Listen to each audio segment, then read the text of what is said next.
नमस्कार मंडळी, आम्ही मालवणी या चॅनलवर आपले मनापासून स्वागत आहे। हे बघा, आज आहे नारळी पौर्णिमा। नारळी पौर्णिमेनिमित्त माझ्याकडून व माझ्या परिवाराकडून आपणास नारळी पौर्णिमेच्या खूप खूप हार्दिक शुभेच्छा। तर आज मी आपणास मस्त असा नारळी भात करून दाखवणार आहे, साध्या सोप्या पद्धतीत आणि पटकन कुकरमध्ये होऊन जातो।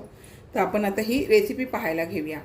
नमस्कार मंडळी, चला तर आपण नारळी भातासाठी बघा, मी हे बासमती तांदूळ 1.25 पेला घेतलेला आहे।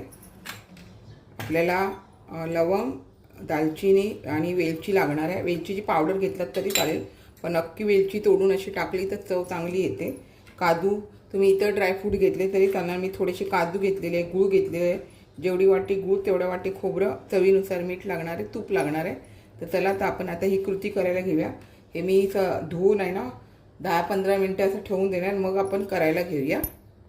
हे बघा मंडळी, मी 2 चमचे तूप घेतलेलं आहे। तुपामुळे याला चांगली चव येते। तूप नाही घालायचं असेल तेल घातलं तरी चालतं, पण तूप असेल तर तूप घालून तुम्ही नारळी भात करा। आता तूप जसं विरघळते तसे हे 7 लवंगा, जरासा दालचिनीचा तुकडा आणि 2 वेलचीच्या पाकळ्या मोडून घेतलेल्या आहेत, ते आपल्याला ह्यामध्ये घालून घ्यायचे आणि हाताबरोबर काजू पण तुपामध्ये परतवून घ्यायचे।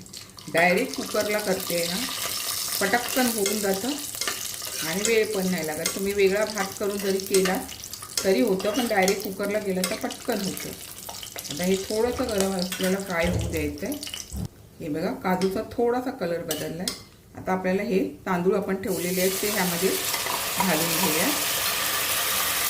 आणि आपल्याला तुपामध्ये असे परतवून घेऊया।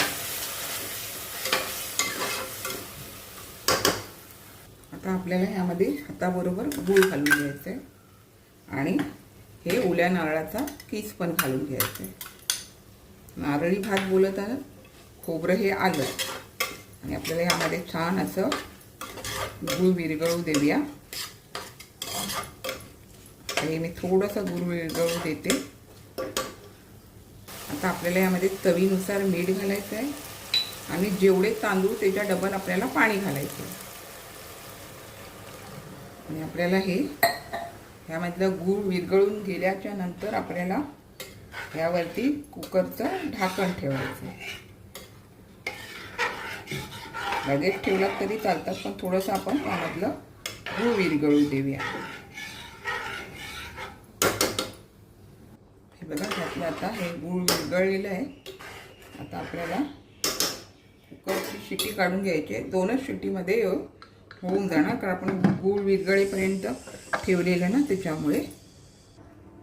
आता आपण 2 शिट्ट्या काढून घेऊया। हे बघा, मस्त असा आपला भात तयार झालेला आहे आणि तो गरम आहे, अजून आपल्याला तो मुरत ठेवायचा आहे। तत्पूर्वी आपल्याला थोडंसं केशरवालं दूध घालून घ्यायचं,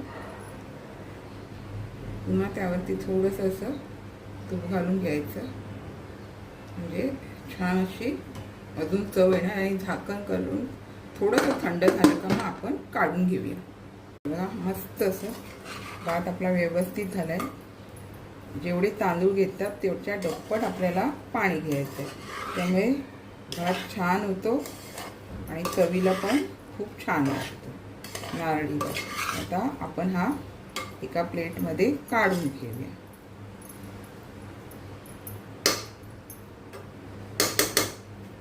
बघा मंडळी, छान असा मी आपला नारळी भात करून दाखवलेला आहे। अशाच नवनवीन रेसिपी किंवा इतर व्हिडिओसहित मी आपणास कायम भेटतच असते। आपण माझ्या चॅनलला लाईक, शेअर, सबस्क्राईब, हाईप करायला विसरू नका। चला तर आता इथेच थांबते। मस्त खा आणि स्वस्त राहा। आपण माझे व्हिडिओ पूर्ण पाहता त्याबद्दल मनापासून खूप खूप धन्यवाद।